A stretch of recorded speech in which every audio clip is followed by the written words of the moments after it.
Deuxième partie de Smart Tech, votre émission sur le numérique, l'innovation. Et on va parler culture aujourd'hui, puisqu'on a la chance d'avoir 2 jeux vidéo qui passent en version cinéma, si je puis dire. Avec moi pour en parler, Stanislas Claude, journaliste culture. Vous écrivez notamment pour les sites Publicart et Culture Addict, cinévore compulsif et geek aussi, je crois.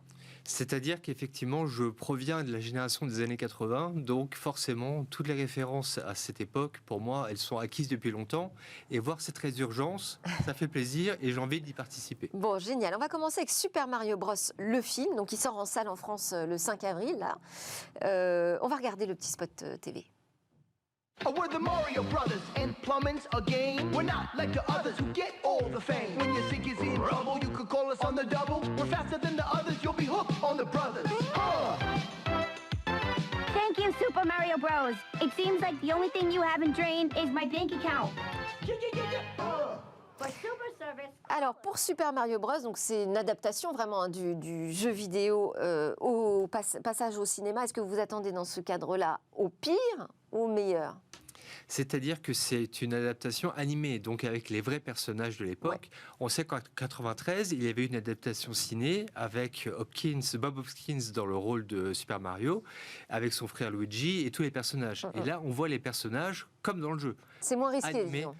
C'est plus fidèle, ouais. Et quelque part, les nostalgiques retrouveront leurs souvenirs d'enfance, et les nouvelles générations pourront se dire « Ah, ils ont de la chance, ceux qui ont connu ça dans les années 80 ». Je crois qu'ils ont changé les voix en revanche des doublures.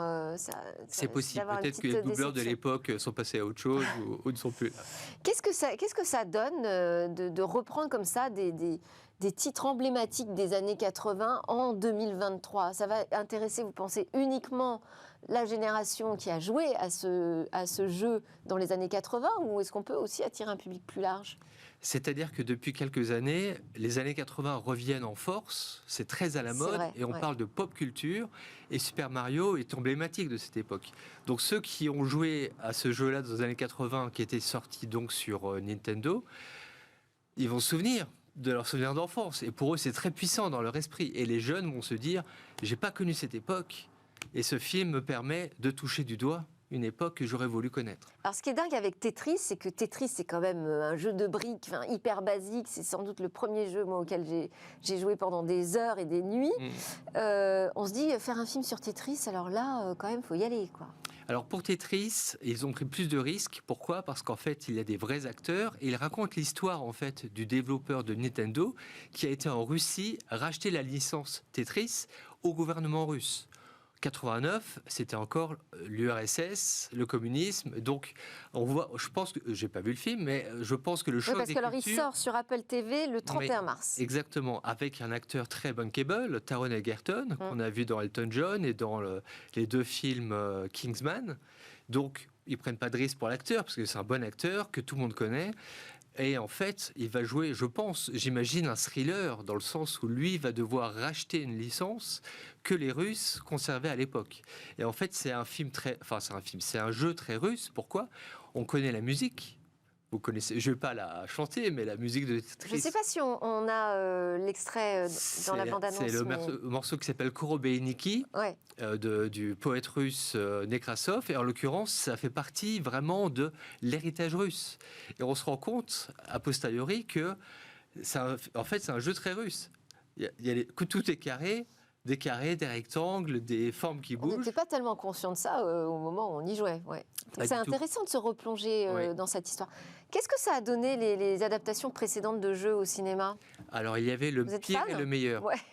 Parce que je sais qu'il y avait une adaptation de Dragon Ball Evolution, qui était un jeu qui était passé sur ordinateur, enfin une série animée qui était passée sur ordinateur, qui n'était pas extraordinaire. Après, il y a eu des meilleures adaptations. Tout le monde se souvient de Scott Pilgrim, qui était une BD passée en jeu vidéo et qui est passée en film, avec Michael Cera dans le rôle de Scott Pilgrim. C'est drôle, incroyablement drôle, il faut le voir. Et les références donc à la là, pop c'est le culture, passage plutôt du film vers le jeu.